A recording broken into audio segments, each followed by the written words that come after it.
একটা নতুন দিনে সকলকে স্বাগতম। গোল্ডেন আওয়ারে আমার রুমটা এরকম রোজ গোল্ড কালারের হয়ে থাকে, মনে হয় ভিতর থেকে কি যেন লাইট জ্বালিয়ে রাখছে। এর থেকে দ্রুত আমার পক্ষে ভিডিও দেওয়া সম্ভব না।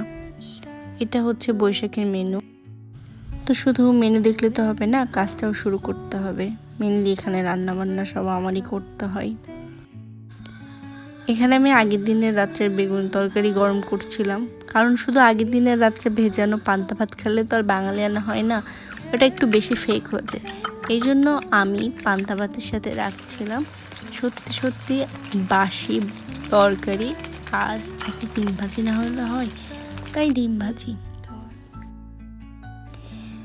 সেলিব্রেশন বলতে আমার বর আসলে খাওয়াই বুঝে, তো ওই দিন সে স্পেশালি রসগোল্লা আনছে, আর সাথে একজন চুড়িও আনছে। এটা হচ্ছে আমার সাথে 6 মাস থাকার ফল। আগে হলে শুধু রসগোল্লাটাই আনতো, আর কিছুদিন যেহেতু আমার সাথে থাকছে সেই জন্য সে চুড়িও আনছে মনে করে, যেটা আমার মনে হয়। তো এখন আমি আমার দুপুরের রান্নার আইটেমগুলো সব প্রস্তুত করে নিচ্ছি। আজকে দুপুরে আমি করব অনেক রকমের ভর্তা। আমি এখানে সেটারই প্রিপারেশন নিচ্ছিলাম। বরবটি চিংড়িগুলো দিয়ে বরবটি চিংড়ির একটা ভর্তা করব।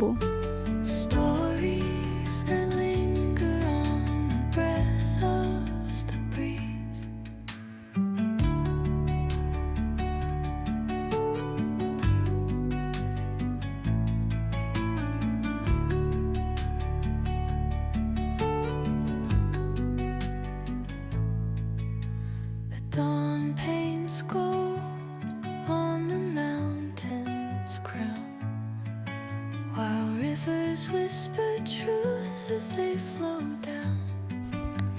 এরপর আমি ভাজা পটলগুলো একটু পাটায় পিষে নিচ্ছিলাম ভর্তা করার জন্য। আরেকটা কথা, আমি একটু বেশি গুণী রাঁধুনি, তো আমি আমার এই শিল নোড়াটা কেনার পরে নোড়াটা ভেঙে ফেলছি 7 দিনের মাথায়। আসলে আমার হাত থেকে পড়ে গিয়ে 2 ভাগ হয়ে গেছে, আর টাইলসের কিছু হয়নি, বাট নোড়াটা 2 ভাগ হয়ে গেছে। এবং এটা আমার বরকে বলার পর সে বলে দিয়েছে যে সে আমাকে দোকানে নিয়ে যেতে পারবে না। আমি বলছি চেঞ্জ করে নিয়ে আসার জন্য, তো বলছে সেও যাবে না এবং আমাকেও নিয়ে যেতে পারবে না। অথচ এইদিকে আমি একা এতগুলা ভর্তা করছি, মাছের কাঁটা বেছে বেছে ভর্তা করছি। মাছের কাঁটা বাছতে যে আমার এত বিরক্তি লাগে, আমি নিজে কখনো মাছ খাওয়ার সময় কাঁটা বাছি না, মুখের মধ্যে কাঁটা সহই দিয়ে দিই। আল্লাহর রহমতে আমার কাঁটা ওরকম ফোটে না, অভ্যাস হয়ে গেছে ছোটবেলার থেকে। যেহেতু এক একটা সব কিছু করছিলাম, করতে অনেক সময় লাগবে, এই জন্য আমি একটা ইজি ওয়ে বের করে নিই। প্রথমে অনেকগুলো শুকনো মরিচ লবণ আর সরিষার তেল দিয়ে ডলে, তারপরে অনেকগুলো পেঁয়াজ দিয়ে একবারে মাখাই নিছি, এবং পরে সবগুলা বাটার সাথে ওগুলা আস্তে আস্তে এক এক করে মিশিয়ে দিয়েছি। এতে অবশ্য একটা সমস্যা হয়েছে, টেস্টের কোনো কিছু হয় না, বাট সবগুলো ভর্তা না একই রকম দেখতে হয়েছে।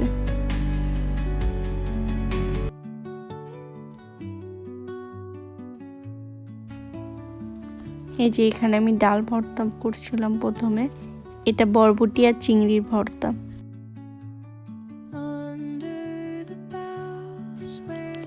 এটা মাছ ভর্তা, আর এইটা হচ্ছে আলু ভর্তা। এটা না হলে ভর্তা সমাজে মুখ দেখানো যাবে না, এই জন্য।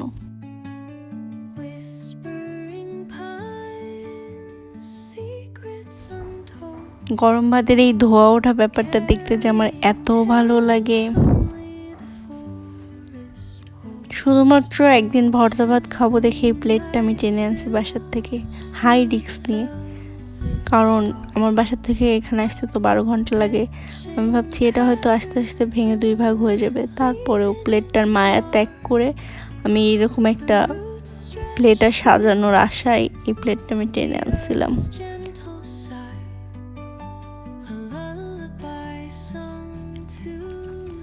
আজকের মেনুতে ছিল ডাল ভর্তা, মাছ ভাজা, বাটা মাছের ভর্তা, পেঁপে ভর্তা, পটল ভর্তা আর ঝালমরিচ মাখানো আলু ভর্তা আর বরবটি দিয়ে চিংড়ি মাছ ভর্তা।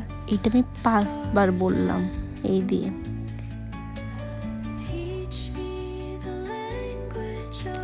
ভয়েস ওভার দিয়ে যে কী কষ্টের কাজ। তো তারপর আমি চুড়ি পরে একটু রং ঢং করতে করতে আমার মনে হলো মিষ্টি তো দিতে ভুলে গেছি। আর এই যে পাশে সন্দেশটা, এটা আমি কালকে চিজ বানাইতে গিয়ে বানাইতে না পেরে সন্দেশ বানিয়ে ফেলছি। সবার নতুন বছর খুব ভালো কাটুক। টাটা।